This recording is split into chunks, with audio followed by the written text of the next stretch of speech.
So the next topic properties of determinant के जो remaining questions हमारे उस क्लास के रह गए थे.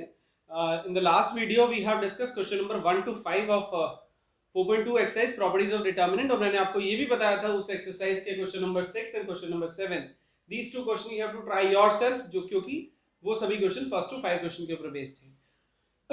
तो आगे के क्वेश्चंस की अगर हम बात करें, question number 8 we have two parts in 8 question में दो पार्ट है, जिसमें से right now I am taking second part with that. मैं सेकंड पार्ट इसका ले रहा हूँ. फर्स्ट पार्ट जो है आप खुद ट्राई करिएगा, लगभग ऐसा सही है. You can try yourself. जब आप वीडियो देखेंगे तो उसके बाद first question you will be able to solve. तो अगर मैं बात करूं सेकंड पार्ट की, तो हमें ये डिटर्मिनेंट जो है इसको प्रूव करना है इस वैल्यू के इक्वल. तो इस डिटर्मिनेंट को अगर हमें इस वैल्यू के इक्वल प्रूव करना है, तो सबसे इंपॉर्टेंट बात जो है वो ये है कि अगर इस टाइप का कोई डिटर्मिनेंट होता है जिसमें किसी, एक ट्रिक बता रहा हूं मैं आपको, बहुत इंपॉर्टेंट ट्रिक है ये. किसी भी रो, पूरे डिटर्मिनेंट की किसी भी रो में, चाहे वो फर्स्ट रो, चाहे वो सेकंड रो, चाहे वो थर्ड रो, या किसी भी कॉलम में, किसी भी रो में या किसी भी कॉलम में अगर 1 1 1 आ जाए, मतलब तीनों वैल्यूज 1 1 1 हो, चाहे वो कोई रो हो चाहे वो कोई कॉलम हो, हमेशा ये प्रॉपर्टी अप्लाई होगी. प्रॉपर्टी क्या है, ध्यान से देखना. C1 tends to C1 minus C3 and C2 tends to C2 minus C3. ये प्रॉपर्टी तब अप्लाई होगी जब किसी भी रो में, चाहे वो फर्स्ट रो हो, सेकंड रो हो, थर्ड रो हो, किसी भी रो में अगर 1 1 1 आ जाता है, then you have to use these two properties. और अगर 1 1 1 रो की जगह कॉलम में आ जाता है, तो ये प्रॉपर्टीज जो आप लगाएंगे वो कॉलम की जगह रो में लगाएंगे. मींस इन दैट केस अगर यहाँ पे 1 1 1 रो की जगह कॉलम में होता, तो प्रॉपर्टी होती R1 tends to R1 minus R3 and R2 tends to R2 minus R3. Means property same रहेगी, R1 और C1 इतना फर्क है. अगर रो में 1 1 1 है तो प्रॉपर्टी कॉलम में, कॉलम में 1 1 1 है तो प्रॉपर्टी रो में. बस इतना ध्यान रखिएगा. जब वो प्रॉपर्टी लगाएंगे तो देखिए क्या मैजिक होगा एकदम से. मैं ये प्रॉपर्टी अप्लाई करता हूं तो I will be having C1 minus C3, तो 1 minus 1 0, A minus C and A cube minus C cube. अब A cube minus C cube formula apply कर सकते हैं, that is A minus C A square plus AC plus C square. The same property I am using in column 2. column 2 में same property apply कर रहा हूं. तो column 2 में अगर हम अप्लाई करें तो that will be 1 minus 1 0. This is B minus C and this is B cube minus C cube. तो B minus C B square plus BC plus C square, 1C and C cube. जब हम ये property apply करते हैं तो दो place पे zero बन जाता है, और जब भी दो प्लेस पे जीरो बन जाए और आप मैक्सिमम चीजें कॉमन ले चुके हो, तब आप उसको एक्सपैंड कर सकते हैं और with in a single step you will get your answer. तो यहां पे अगर मैं इसे कॉमन लेना चाहूं, मैं देखूंगा कि कुछ ऐसी वैल्यूज जो कॉमन आ सकती हो. तो यस, फर्स्ट कॉलम से A minus C कॉमन आ रहा है और सेकंड कॉलम से B minus C कॉमन आ रहा है. तो कॉमन लेने के बाद अंदर क्या बचेगा, this is A minus C. तो मैं यहां पे मेंशन करूंगा common A minus C from column 1 and B minus C from column 2. So it will be A minus C multiply B minus C, then 0 1 A square plus AC plus C square, 0 1 B square plus BC plus C square, 1 C and C cube. That's our result. अभी दो place पे zero बन चुका है, maximum simplify कर चुके हैं, जो चीज मैक्सिमम कॉमन आनी थी कॉमन आ चुकी है. अब दो प्लेस पे जीरो बनने के बाद हम इसे एक्सपैंड करेंगे. एक्सपैंड कैसे करेंगे, कौन सी रो से, जिस रो में ज्यादा से ज्यादा जीरो हो. तो यहाँ पे फर्स्ट रो को देखो तो फर्स्ट रो में दो वैल्यू जीरो है, तो यहाँ पे जो एक्सपैंड करेंगे वो फर्स्ट रो के अलोंग करेंगे. तो expand along first row, so it will be A minus C B minus C multiply. जब हम इसको एक्सपैंड करते हैं तो ये और ये, इसको हम लेफ्ट कर देंगे, छोड़ देंगे, क्योंकि हम थर्ड वैल्यू के साथ लेके चल रहे हैं. तो 1 multiply, it will be 1 into this, that is B square plus BC plus C square minus this into this, तो A square minus AC minus C square. Now you have to just simplify that, इसको solve करना है और उसके equal लेके आना है, that's it. तो अभी देखो कुछ अगर कैंसिल हो रहा है तो होने दो, कुछ उड़ रहा है तो उड़ने दो, रोको मत, उड़ती हुई चीज को रोको मत, उड़ने दो। यहाँ पे देखो C square minus C square उड़ गया, उड़ा दिया, बचे क्या, A C, A minus C, B minus C, then B square minus A square plus B C minus A C. अभी B square minus A square, ज्यादा नहीं, थोड़ा सा पीछे जाओ, सिर्फ 3 से 4 साल, 8th क्लास में आइडेंटिटी पढ़ी थी आपने, A square minus B square की, और आइडेंटिटी क्या थी, A minus B, A plus B, use here. तो this is A minus C, B minus C, and that is B minus A, B plus A, plus अगर मैं इन दोनों में से सी कॉमन ले लेता हूं तो अंदर बचेगा बी माइनस ए, पूरे में से बी माइनस ए कॉमन आ रहा है यहां से, तो अंदर बचेगा a minus c, b minus c, b minus a, and that is a plus b plus c। अभी देखो जो हमें प्रूव करना था और जो हमारा निकला ऑलमोस्ट सेम है, लेकिन मार्क्स ऑलमोस्ट पे नहीं मिलेंगे, पूरे मार्क्स मिलेंगे एग्जैक्ट सेम आने पे। तो अभी पूरा तो सेम नहीं है, थोड़ा सा स्टेप अभी भी रह गया, ध्यान से देखो, this is a minus c, this is c minus a, this is b minus c, okay, this is b minus c and this is b minus a, but here it is a minus b, means दो brackets ऐसे हैं जिन दोनों की values आगे पीछे है, तो उन दोनों में से मैं माइनस को कॉमन ले लेता हूं। तो यहां से और यहां से अगर मैं माइनस कॉमन लेता हूं तो अंदर के साइन चेंज हो जाएंगे, पॉजिटिव नेगेटिव, नेगेटिव पॉजिटिव, तो minus of c minus a, b minus c, minus of a minus b। अब माइनस मैंने दो बार कॉमन लिया तो minus minus plus, so I have written plus here, multiply a plus b plus c, and that is your right hand side, जो कि आपको proof करना था। तो that was the way जिस तरह से हम इस क्वेश्चन को प्रूफ कर सकते हैं। so अभी मैंने आपको क्वेश्चन नंबर 8 कराया, तो एक और क्वेश्चन अभी हम देखते हैं, question number 10th question, there are 2 parts, मैं इनमें से अभी फर्स्ट पार्ट अगर देख के चलता हूं तो 10th question first part, 10th question first part, so this is x plus 4 2x 2x 2x x plus 4 2x 2x 2x x plus 4, and you have to show that this is equal to 5x plus 4 multiply 4 minus x the whole power 2, and you have to prove this। so that's the first part। अभी 9th question बीच में रह गया है, मैं इसके बाद 9th question भी लूंगा। so in the first part of 10th question we have to show that this is equal to this, again the same thing, हम कुछ ऐसा करें यहाँ, क्योंकि 1 1 1 तो है नहीं, अगर 1 1 1 होता तो माइंड सीधा वहीं जाता ना कि वही ट्रिक लगानी है, लेकिन 1 1 1 नहीं है, तो हम ऐसा कुछ करें, ऐसी कोई प्रॉपर्टी लगाए कि कुछ कॉमन आ पाए, क्योंकि अभी तो कॉमन भी नहीं आ रहा यार। तो कॉमन लाने के लिए अगर मैं c1 tends to c1 plus c2 plus c3 लगा देता हूं, ये मैंने लगाया, आप कुछ और भी कर सकते हो, इट्स नॉट कंपलसरी कि जो मैं कर रहा हूं वही आप करोगे यार, मेथड्स तो और भी हैं, जस्ट थिंक फॉर दैट, सोचो सोचो। एक मेथड ये r1 plus r2 plus r3 से भी हो सकता है, वो भी करेक्ट है, चलेगा, उसके अलावा भी मेथड है, सोचो, एक्सप्लोर करो। सो अभी मैं अगर c1 plus c2 plus c3 से करता हूं तो it will B x plus 4 plus 2x plus 2x, that is 5x plus 4, again 5x plus 4, again 5x plus 4, अंदर बचेगा 2x, x plus 4, 2x, 2x, 2x and x plus 4।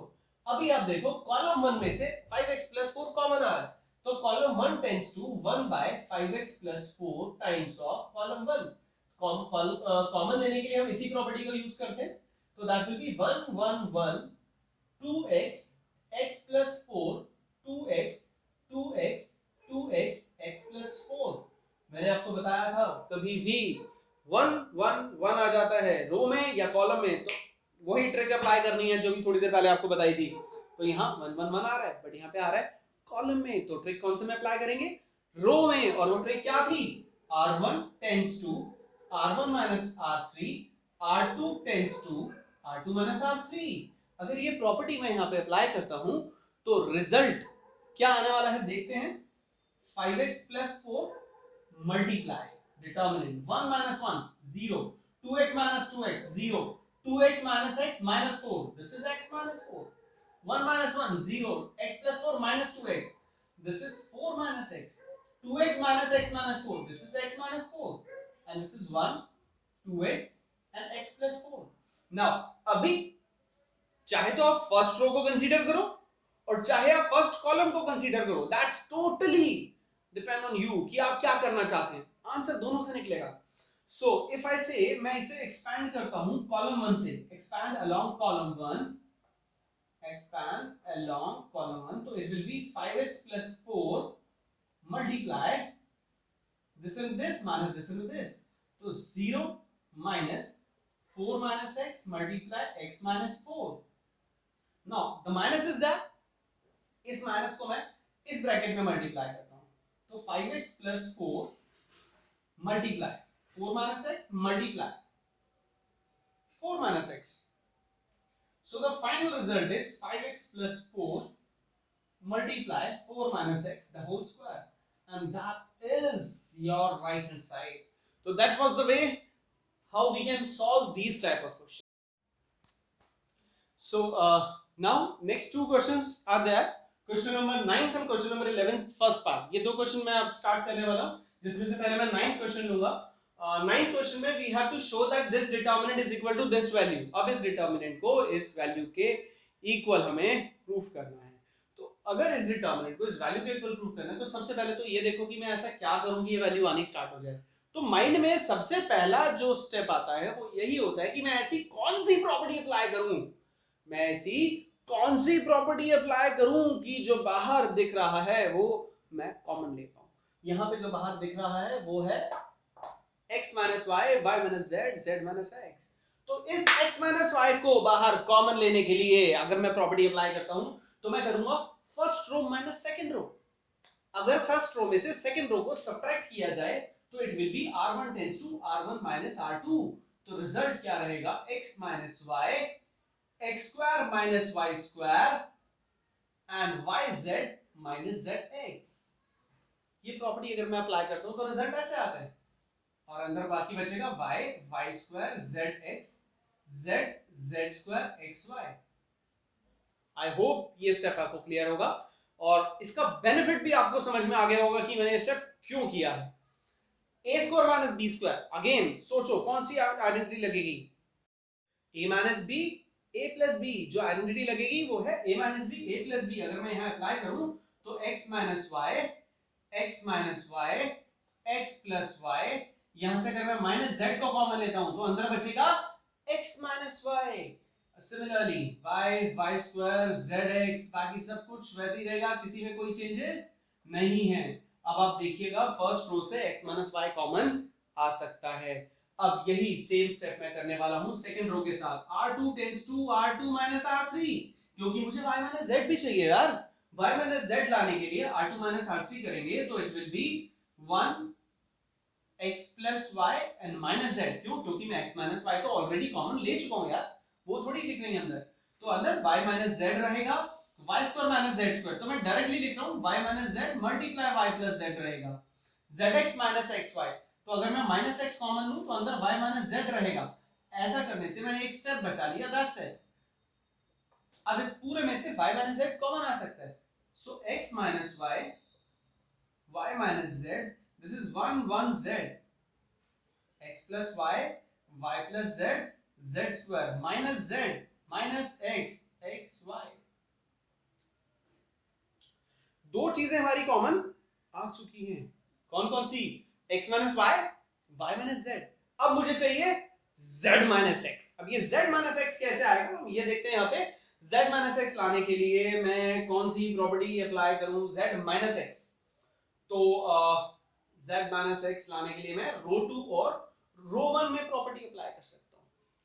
तो अगर मैं रो 2 minus row 1 कर दूं, row 2 tends to row 2 minus row 1, तो result रहेगा x minus y, y minus z, this is 1, x plus y minus z, this is 0, 1 minus 1 0, y plus z minus x minus y, तो it will be z minus x minus x plus z, तो that is z minus x, z, z square xy. अगर अब आप ध्यान से देखिए तो z minus x common आ रहा है. कहां से, सेकंड रो से. तो सेकंड रो से अगर हम इसे कॉमन लेते हैं तो अंदर हमारे पास बचेगा x minus y, y minus z, z minus x, and this is 1 0 z x plus y 1 and z square minus z z minus x and xy. अभी कॉमन लेने के बाद यहां से तो sorry it will be 1 only, देखो common जा चुका है, तो यहां से ये कॉमन लेने के बाद जो अंदर वैल्यू बचेंगी दैट विल बी 0 1 1, एक प्लेस 0 है, दूसरा प्लेस 0 बनाना है। तो अब यहाँ पे मुझे अगर यहाँ 0 बनाना है तो इस प्लेस पे 0 फॉर्म करने के लिए I will apply the property C2 tends to C2 minus C3।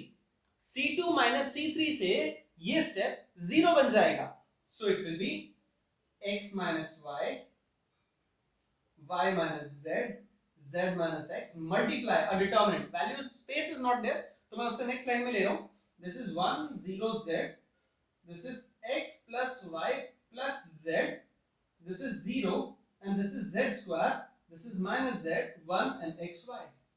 Now we have 0 0 and 1, 0 0 and 1 किसमें, सेकेंड रो में। अब हम इसे एक्सपैंड करेंगे कहां से, सेकेंड रो से। जब आप इसे सेकेंड रो से एक्सपैंड करेंगे तो रिजल्ट आएगा x minus y, y minus z, z minus x multiply xy plus yz plus zx, and that was the thing what we had to prove, यही हमें प्रूफ करना था। So you have to just write and prove, that's it, that was the question. So next one, अब अगले question की बात करें, अगर मैं 11th क्वेश्चन के फर्स्ट पार्ट की बात करता हूं तो 11th क्वेश्चन के फर्स्ट पार्ट में again the same thing, we have to take the right hand side, we have to just check the right hand side, लेनी तो हमें लेफ्ट हैंड साइड ही है, हमें चेक करना है राइट हैंड साइड कि क्या प्रूफ करना है मुझे। तो मुझे यहाँ पे प्रूफ करना है a plus b plus c का होल क्यूब, तो मुझे किसी भी तरह से a plus b plus c common लेना है। वो कॉमन लेने के लिए मैं क्या प्रॉपर्टी अप्लाई कर सकता हूँ ये देखना है, a minus b minus c मुझे चाहिए a plus b plus c।